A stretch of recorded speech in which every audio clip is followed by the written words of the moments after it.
Bonjour, bonjour YouTube, bonjour Facebook. Merci Seigneur encore pour ta parole. Merci mon Dieu, mon roi, de nous accompagner encore. Merci d'être encore l'auteur de ce moment, mon Dieu, mon roi. Je m'abandonne à toi Seigneur. Que toi seul encore, Papa, tu sois celui qui nous accompagne encore en ce moment. Dans le nom de Jésus. Amen. Alors, bonjour à tous. On est mardi. Dieu fait grâce encore que nous puissions nous retrouver. Alors hier nous avons commencé la lecture on est sur Bereshit, la Genèse. Donc j'espère que vous avez bien commencé votre lecture. J'espère que ça se passe bien et que vous avez compris. Vous savez, si la lecture, il faut la faire vraiment... On ne lit pas pour lire. La Bible ne se lit pas comme un livre simple. Elle se lit vraiment dans... Il faut la méditer correctement, il faut prendre le temps et pour pouvoir comprendre ce que le Seigneur veut te communiquer. Alors, hier, j'ai posté une vidéo d'une sœur, comme je vous dis souvent.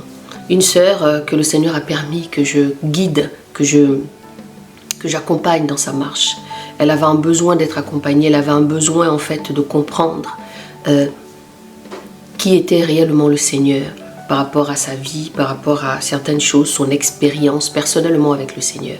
Donc je viens ici aussi t'appeler, toi ma maman, ma petite sœur, ma grande sœur, vous qui avez un peu du mal à marcher avec le Seigneur, comprenez, donc de vous accompagner tout simplement, que le Seigneur lui-même puisse vous convaincre de cela. Et si vous avez des témoignages, n'hésitez pas, voilà, de venir le partager aussi, pour pouvoir édifier le corps du Christ. Comme je vous dis souvent, on est un corps, et dans un corps, ben voilà, chacun peut venir donner ce qu'il peut. Et c'est ce que je voulais vous dire aussi, je voulais vous notifier aussi rapidement, donc voilà. Partagez les vidéos, partagez à ceux qui en ont besoin. Parce que voilà, on est dans une période où le Seigneur est en train de faire énormément de choses. Et il y a des choses qui se passent réellement. Donc, bienvenue encore sur notre rubrique Méditons ensemble. Donc, nous allons continuer la lecture. D'accord? Hier, on a lu le chapitre 1. On a lu le chapitre 2. Et maintenant, nous allons lire le chapitre 3. D'accord? Donc, nous allons lire maintenant la séduction du serpent et chute de l'homme. Amen. Donc j'ai marqué quelques points parce que je pense que je veux revenir sur le témoignage de vendredi. Je veux revenir sur l'union d'Adam et Ève parce que tout à l'heure je le méditais. Et puis le Seigneur m'a donné quelques informations que j'aimerais justement partager avec vous. Donc le vendredi, si Dieu veut par sa grâce, comme le vendredi je fais un témoignage, ben, je vais faire le témoignage là-dessus, comment le Seigneur va me guider. Alors du coup, nous avons lu la description du jardin d'Éden. On a dit Yahweh forme une femme pour l'homme, l'union d'Adam et Ève. Et là, nous allons lire la séduction maintenant du serpent et chute de l'homme. Je l'ai lu tout à l'heure. Et franchement, relire encore comme ça la Bible, enfin, en tout cas, la parole délivre. Et c'est ce que je souhaite encore ce soir, c'est que nous soyons délivrés par cette parole et que cette parole puisse nous emmener vraiment encore à nous questionner, à faire un autocritique, puisqu'ici le slogan c'est lire la Bible, aimer Jésus, la prière, l'autocritique de soi, prendre conscience du péché, et prendre conscience aussi de la mise à part. Parce que quand le Seigneur vient te chercher, il te prend, il t'amène à part, il te prend, il t'amène de l'autre côté de la rivière, comme je dis souvent, pour aller t'enseigner. Pour t'enseigner, et pour que tu comprennes qui il est. Il se révèle à toi, d'accord? Il se présente à toi. Parce que ce n'est pas nous qui allons chercher le Seigneur malgré chaque situation. Peut-être que toi, ça t'est arrivé d'aller le chercher. Mais moi, je ne suis pas allé chercher Jésus. Il est venu à moi. Tout simplement, comme je dis souvent, il est venu à moi. Il a frappé dans le cœur, dans mon cœur. Je l'ai ouvert, la porte, et il m'a parlé. Et il est venu me chercher tel que je suis aujourd'hui et que je continue toujours à être à ses côtés. Alors, je lis la Bible, bien aimé. Or, le serpent était le plus rusé de tous les animaux des champs que Yahweh Dieu avait fait. Et il dit à la femme, « Quoi? Dieu a dit, vous ne mangerez pas de tous les arbres du jardin. Vous ne mangerez pas de tous les arbres du jardin. » Et la femme répondit au serpent, « Nous mangeons du fruit des arbres du jardin. Mais quant au fruit de l'arbre qui est au milieu du jardin, Dieu a dit, vous n'en mangerez point et vous ne toucherez point, de peur que vous ne mouriez. Alors le serpent dit à la femme, vous ne mourrez point, mais Dieu sait que le jour où vous en mangerez, vos yeux seront ouverts et vous serez comme Dieu, connaissant le bien et le mal. La femme donc, voyant que le fruit de l'arbre était bon à manger et qu'il est agréable à la vue et que cet arbre était désirable pour donner de la connaissance, prit de son fruit et en mangea. Et elle en donna aussi à son mari qui était auprès d'elle et il mangea. Vous savez, quand je lis cette partie-là où il dit que son mari était auprès d'elle, vous savez, cette situation où la femme fait toujours quelque chose et que l'homme est toujours à côté, parce que j'ai souvent eu des débats comme ça avec certains frères, souvent qui dit comme ça, oui, mais vous les femmes, c'est vous qui avez mangé le fruit de l'arbre.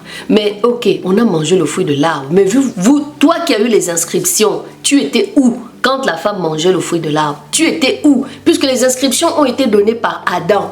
Yahweh a dit, voilà, ne mange pas le fruit de l'arbre là. Ève est allée comploter avec le serpent. Elle a mangé le fruit de l'arbre et elle est allée donner à Adam qui lui aussi a pris et il a mangé aussi ça. Alors ici, j'aimerais vraiment qu'on se concentre. J'aimerais ici dans le chapitre 3 au verset 1, j'aimerais qu'on se concentre dessus et j'aimerais qu'on médite dessus. D'accord? Je ne vais pas lire comme les autres parce que je l'ai médité tout à l'heure et il y a des points vraiment où on doit s'arrêter pour vraiment comprendre. Encore une fois, je veux le relire. Or, le serpent était le plus rusé, c'est-à-dire qu'il était le plus malin des animaux là. Il était le plus rusé, il était plus malin, rusé, futé que les autres. Et tous les animaux des champs que Yahweh Dieu avait fait. Lui, c'est un sacré. Et il dit à la femme, quoi? Dieu a dit, vous ne mangerez pas de tous les arbres du jardin? Et la femme répondit au serpent, nous mangerons du fruit des arbres du jardin, mais quant au fruit de l'arbre qui est au milieu du jardin, Dieu a dit, vous n'en mangerez point. Et vous ne toucherez point de peur que vous mouriez, que vous ne mouriez. Alors le serpent dit à la femme, vous ne mourriez point. Et tout à l'heure en lisant, parce que je l'ai médité tout à l'heure encore, vous savez, on meurt. Quand Dieu nous a créés là, on n'était pas dans cette perspective, en fait, d'être limité dans le temps, d'être limité dans ce corps. Bien sûr, nous sans oublier que nous sommes des esprits qui vivons dans des corps. On n'était pas limités. Adam et Ève étaient face à Yahweh. Ils n'avaient pas de problème particulier. Ils se baladaient, ils étaient nus. Il n'y avait pas de problème. D'accord? Il y a les choses que, vraiment, c'est moi qui réfléchis comme ça, encore une fois. Je ne suis pas en train de vous donner quelque chose, que je sors d'un chapeau ou quoi que ce soit, mais c'est ma réflexion un petit peu, et avec la réflexion du Seigneur aussi, parce que je crois, c'est pourquoi je vous dis souvent, lisez vous aussi de votre côté. Lisez aussi, parce que je crois que, vous savez, des fois, vous pouvez lire un chapitre ou un verset. Moi, je vais le lire, je vais avoir une révélation différente que toi tu vas le lire. C'est pourquoi j'ai dit souvent lisez aussi, parce que c'est dans la lecture que Dieu se révèle à chacun de nous. Moi quand j'ai vu ça, je me suis dit le Seigneur quand il nous a créés là, on n'était pas dans des périodes de limitation en fait. Non, le Seigneur nous a créés pour qu'on soit auprès de lui, comme étaient Adam et Ève, dans la joie, dans ce jardin, dans la présence du Seigneur tous les jours. Mais sauf que Adam a eu des inscriptions, et par rapport à ça, il s'est passé que voilà, Ève a pris le fruit de l'arbre parce qu'elle a été tentée par le serpent qui lui a dit. Le serpent est venu donner le doute. Oh Seigneur, ta parole, mon Dieu, mon roi, vraiment que tu nous révèles encore ta pensée. Le serpent est venu s'aimer le doute dans le cœur de Ève. Il est venu la miroiter comme ça. Comment ça? Dieu t'a dit que, ben non, comment ça? Tu ne vas pas mourir, au contraire. Vous voyez? Et qu'est-ce qui s'est passé? Toi qui as peut-être déjà lu, puisque on survole ça. Et qu'est-ce qui se passe maintenant? Qu'est-ce qui se passe quand vous regardez bien? Qu'est-ce qui se passe? Qu'est-ce qui se passe? Mais quant au fruit de l'arbre qui est au milieu du jardin, Dieu a dit, vous n'en mangerez point et vous ne le toucherez point de peur que vous ne mouriez. Donc c'est-à-dire qu'on a dit, Yahweh a dit à Adam et Ève que si vous mangez, vous allez mourir. Vous allez mourir. Mais de quelle mort parlons-nous ici? Tic-tac. Quelle mort nous parle ici?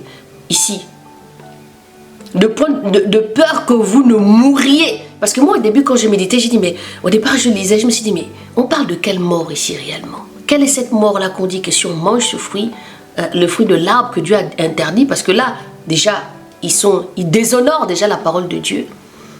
Ils pêchent parce qu'on les a dit de faire quelque chose qu'ils ne devraient pas faire. Mais ils l'ont fait quand même. Ève l'a fait et a donné à Adam. Je ne peux pas mettre Adam à côté parce qu'il a participé aussi à cela. Vous ne mourriez point Alors le serpent dit à la femme, vous ne mourriez point, mais Dieu sait que le jour où vous allez en manger, vos yeux seront ouverts et vous serez comme Dieu. Connaissant le bien et le mal, la femme donc voyant que le fruit de l'arbre était bon à manger et qu'il était agréable à la vue et que cet arbre était désirable pour donner de la connaissance, prit de son fruit et en mangea, et elle en donna aussi à son mari qui était auprès d'elle et il en mangea. Bien-aimés, je vous laisse méditer. Et nous allons lire demain les conséquences et la réponse que j'ai posée, et la lecture que je lis tout à l'heure, que quand la Bible dit que de ne pas manger le fruit de l'arbre, parce que si vous en mangez, de peur que vous mouriez. Dieu a dit, vous n'en mangerez point et vous ne le toucherez point, même le toucher, de peur que vous ne mouriez. À la suite de cette lecture, nous allons comprendre de quelle mort on parle ici.